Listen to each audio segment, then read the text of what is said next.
সকল মানুষ তাকে পাথর নিক্ষেপ করে হত্যা করুক।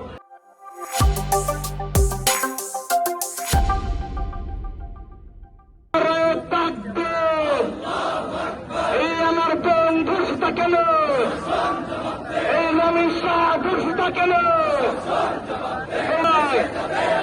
এই ফাঁসি চাই, দর্শকদের ফাঁসি চাই। এই অ্যাকশন টু অ্যাকশন, এই শিবিরের অ্যাকশন। এই চাঁদাবাদের চাঁদালে, এই দর্শকদের ফাঁসি দে, চাঁদা লাগে চাঁদালে। এই আমার বোন মূল্য কেন? এই দিয়েছি তো রক্ত,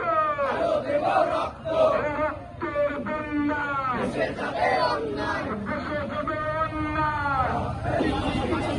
এই অ্যাকশন টু অ্যাকশন, এই দর্শকদের বিরুদ্ধে এই ফাঁসি চাই, দর্শকদের ফাঁসি চাই। প্রিয় রাজশাহীবাসী, আসসালামু আলাইকুম রহমতুল্লাহ।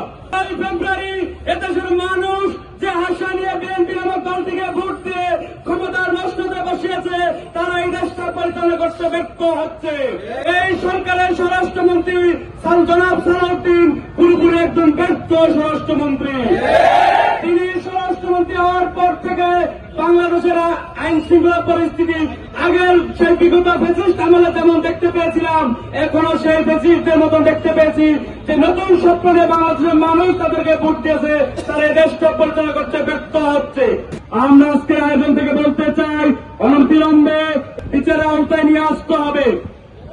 আমরা বলতে চাই, অল্প সময়ের মধ্যে তাদেরকে দৃষ্টান্তমূলক শাস্তি, ফাঁসি কার্যকর করে তাদেরকে এদেশের অপরাধীদের জন্য একটা দৃষ্টান্তমূলক শাস্তির ব্যবস্থা করতে হবে। আপনি বলেছিলেন যে বাংলাদেশ, আগামীর বাংলাদেশ চলবে মুহাম্মদুর রাসূলুল্লাহ সাল্লাল্লাহু আলাইহি ওয়াসাল্লামের আদর্শ অনুযায়ী। মুহাম্মদের আদর্শ অনুযায়ী যদি আপনি দেশ পরিচালনা করতে চান, তাহলে এই রামিসা হত্যার প্রথম বিচার হল, যে ব্যক্তি এই রামিসাকে ধর্ষণ করে হত্যা করেছে তাকে সর্বপ্রথম আপনি সরাত দিতে নেন, তাকে গাছের মধ্যে টাঙ্গান, প্রত্যেকটা মিডিয়াকে আপনি আহ্বান করেন, তার দিকে ফোকাস করুক, সারা বাংলাদেশের জনগণ তাকে দেখুক এবং সকল মানুষ তাকে পাথর নিক্ষেপ করে হত্যা করুক।